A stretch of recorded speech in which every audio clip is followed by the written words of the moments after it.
Thank you, and thank you for inviting me. And when I see graphs like that, it's a very depressing scene. There are always tensions in education, but the biggest power that we have is the narrative. And when I see curriculum up there as the highest worry of parents, you've got it so wrong. We've tinkered with the curriculum for hundreds of years and we'll keep tinkering with it. And then when I see teachers and teacher quality so low relative, it's a real serious problem. And those who know some of my work will be not surprised that the effect size of class size, reducing class size, is so small you've got to wonder why it's even an issue. But it is for the parents, because they believe that if class size is small, their child will get more individual attention, which is absolutely not true, but they still believe that. But my concern is that as the adults in the room, we need a better control of that narrative. Otherwise, we're going to keep tinkering. When I saw the previous graph, we've known for the last 50 years from the Gallup polls that the 80% rule, 80% of the adults think that the quality of education in their country is not very good. 80% of the adults think the quality of education their child gets is very good. Why do we keep allowing the debate to be so focused on the negative when the positive is staring us in the face? And so you can imagine, I'm quite a fan of the education system. I think it's done very well, and the last forum is a classic example. When 5 of the 8 panelists are females, and you talk about females not being in the profession, it's quite different to what it was 30 years ago. And so, how do we stop tinkering towards utopia? If we look at our last 150 years, we've kind of worked out a way of running schools. We divide the kids up into batches and put them in egg crates. We divide the curriculum up into various disciplines and canons. We make it very hard for a new discipline to come into the area. And we've kind of worked out how to teach. And I would argue we do it reasonably well, very well. I think that what we've seen, particularly over the last 3 or 4 years with COVID, is a dramatic exhibition of the expertise of educators. And as some of you who may have been listening to me yesterday, my biggest worry at the moment is that the profession is the best at denying its own expertise. And we keep thinking it's about if you tinker with the curriculum, everything will be right. But if you're not concerned with the quality of the educators, nothing will be right. And I'm working in my own situation at the moment very hard to try and build on the work that Lee Schulman started 30, 40 years ago of saying and acknowledging and esteeming that we do have excellence amongst our teachers. And I'm also finding that it's totally and utterly resisted by the teaching profession.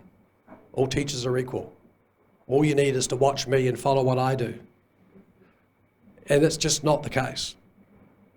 And so how do we take that excellence that we have in the Israeli system, in my system in Australia, around the world, and scale that up? Because that's not what we're not good at. We're good at finding problems and fixing them. We're not so good at finding excellence and scaling them up. And then I look at what's happened, and we all know what's happened in the last 20 years with the rise of technology. Now, my particular interest in this is that I've been fascinated from the beginning of my career, because I'm one of those horrible people that are those psychometricians that sort of are tolerated in education departments. And so I was watching my colleagues telling me all the time about what truth was, what really makes a difference to students' learning. And it's so different. Everyone you talk to has a different answer. And technology has been one of those influences. Believe it or not, the first meta-study that was done on technology was done in 1976. It's been around 50 years. It's the revolution that's been coming for 50 years.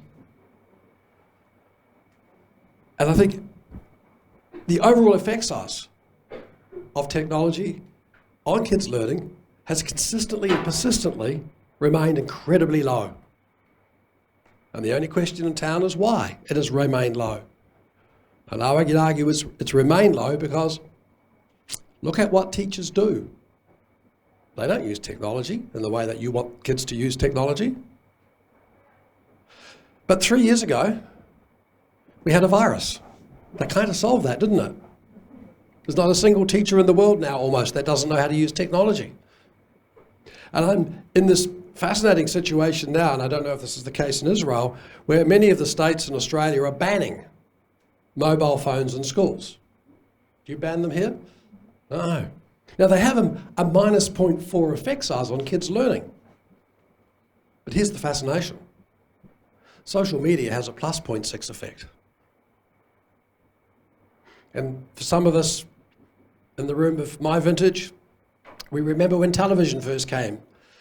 It's the evil. It's going to kill education as we know it. And believe it or not, when I graduated from my pencil license to an ink pen license, the evil was the biro pen. That evil that was going to kill all writing. We've got to get over the problem of mobile phones. They are what the students are using. And here's the biggest advantage of them. Kids are more likely to talk to each other and to talk to teachers about what they don't know, what they don't understand, and they won't do it even if the teacher's standing beside them.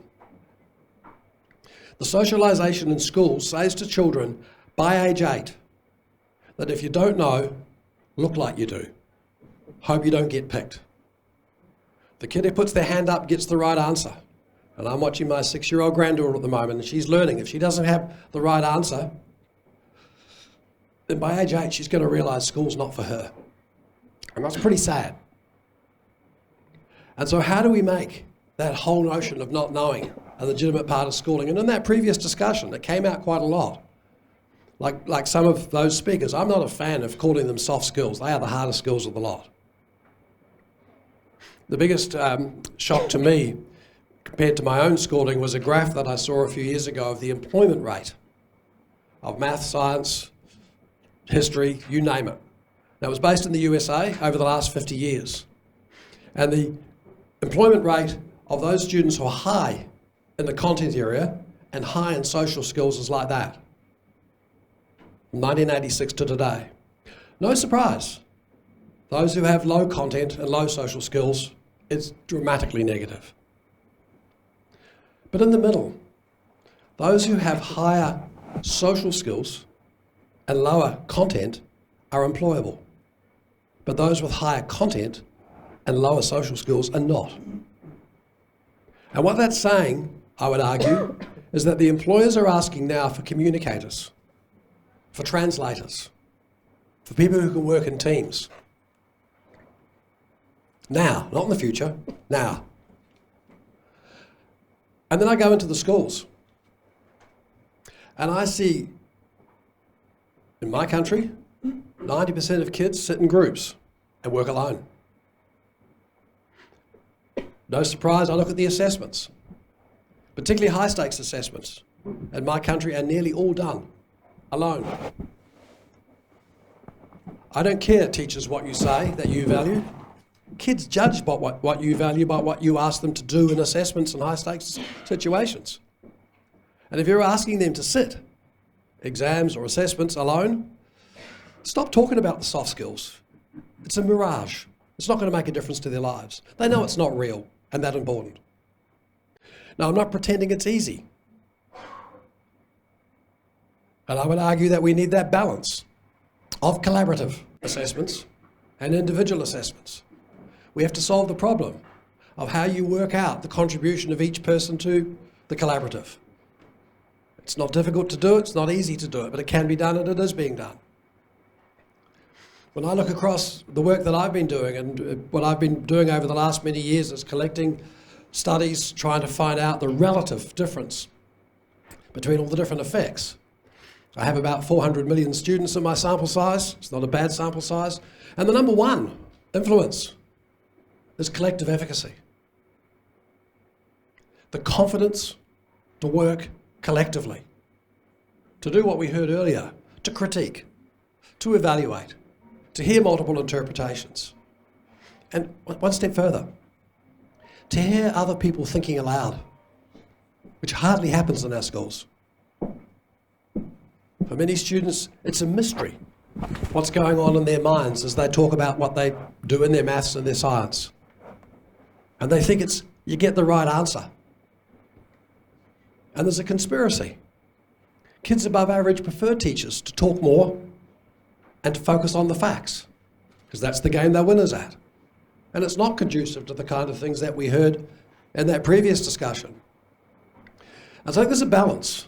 And it's a balance between when you focus on the content, the skills, the knowing that, when you focus on the relationship, the deeper conceptual understanding, and the knowing how, and when you focus on the similarities and differences between one problem and the next, the transfer. And when I look at our various teaching methods, 95 to 98% of those teaching methods have no correspondence to those different levels of knowledge. And then when I look at curriculum, and I'll come back to that, it's not my favourite topic. I'm glad someone cares about it. And when I was doing some work, actually it was with National Board, where we were looking at the maths and science curriculums in America and in New Zealand, where I was living at the time, in high school. And the American teachers were stunned that in New Zealand high schools they don't teach finite maths at all. And the New Zealand teachers were stunned that in America they don't teach statistics at all. And then when they looked at science, they were stunned that there was almost no correspondence with the content. But every single one of them sat down and said it's critical the students know all the stuff. Nonsense. Science and maths, like music and English, is a way of thinking. It's a way of building, as one of you said in the previous discussion, a vocabulary about maths, about science, about music. And you can learn it through a variety of topics. I get asked in my work, as I travel the world, to be on various curriculum committees, and I have one simple rule. Yes, I'm happy to go on it if the agreement in the committee is that you take half the stuff out of the curriculum. I haven't been on many curriculum committees. I was on the Welsh one because the Welsh minister said, yes, we don't need the amount of stuff that's in those curricula. Half it is good enough. And as we found in COVID, when we were forced to go to half it, we halved what we covered so we could go deeper. And I ask you to think about your own experiences in schools. What you remember is the things you went deeper in, not the things you went wider in. And if you're not convinced with my argument, I ask you all to think back to when you were 11 and what you learned in maths and science. I bet your teacher said it was critical. And I bet most of you will be struggling to remember any of it. Now, I'm not arguing that there aren't important things to learn within any subject matter. Of course there are, dramatically so. But we have to stop when we do curriculum of trying to cover a mile wide and an inch deep. We have to allow acceleration. I look, for example, what the work on giftedness education. And what fascinates me is that the majority of gifted kids do not become gifted adults. Less than 2% of child prodigies go on to be gifted adults. 2. Why? Because particularly as they get to their teenage years and they are forced to get outside their narrow area of giftedness, they don't know how to fail. They don't know how to learn. They don't know how to be confused. They don't know how to work with others. And when I look at, as I'm sure many of you have, some of the most people who have made the most dramatic changes to our world, particularly in technology over the last 20 years, they didn't complete school, they didn't complete university. They didn't need that level of depth that we keep going on about. It's a way of thinking. And so my fascination is, how do we get more acceleration in the system? Like if you look at the gifted research, the difference between accelerating kids and enriching them is dramatic. Enriching's okay, but it's making them tread water. But acceleration, and here's the good news. The students who most profit from accelerating and going through the work faster and covering less are the kids below average. They don't need it all. But the kids above average, their biggest impact on them is acceleration. And so as I look across your system, I'm fascinated whether this is a way of thinking. I think one of the reasons that the effect size of the COVID was actually kind of trivial relative to what many people expect is because we introduced a new word. Besides effectiveness, we introduced efficiency. I remember interviewing this 14-year-old boy during COVID, and I said, well, how does it work in your school? He said, well, every day the teacher about 6 o'clock sends us the work we do the next day. I get up at 6 o'clock, I've done it by 8. I spend the rest of the day playing with my friends. He said, I can do a whole day's work in 2 days. What do I do at school for 5 hours? Now, if that kid did 2 hours of work in school for 5 hours, he'd be punished. Or he'd be asked to do more of the same while the others caught up. And my point being is this notion of acceleration, I think, is very exciting. But let me finish on one point which I think is a real positive. The future of technology, besides the fact that I think it's a very powerful way of getting students to talk to each other and to talk to you about what they don't know, but what's coming, and we know it from all the arguments out there about the metaverse, etc., but virtual reality is about to hit us. And I think it's an exciting change. In my own area, I've been working a lot on building virtual reality classrooms so student teachers can learn to work like pilots do in that and not make a mess as we won't let them do in the classroom. And if John Dewey was here today and he talked about the world of experience, I think it's going to be a dramatic change. It's going to force us to look at acceleration. It's going to ask us to get away from this debate we have at the moment of either the content or the soft skills and how we build them together. And I implore upon you to look at and stop this debate and stop having our parents having this debate that the curriculum is going to solve everything. It's not. It's these people. It's their expertise. And how we can have debates about what it means to be an excellent maths, an excellent physics teacher, and not make the assumption that they're all equal. On the other hand, not make the assumption they're all bad. They're not. There are gradations in any profession. And if I have one mission in my life, and that is to reintroduce the word expertise back into education, as I have the luxury of seeing so many excellent teachers so masked and so disparaged by debates about all the kind of things that aren't as critical. Okay, so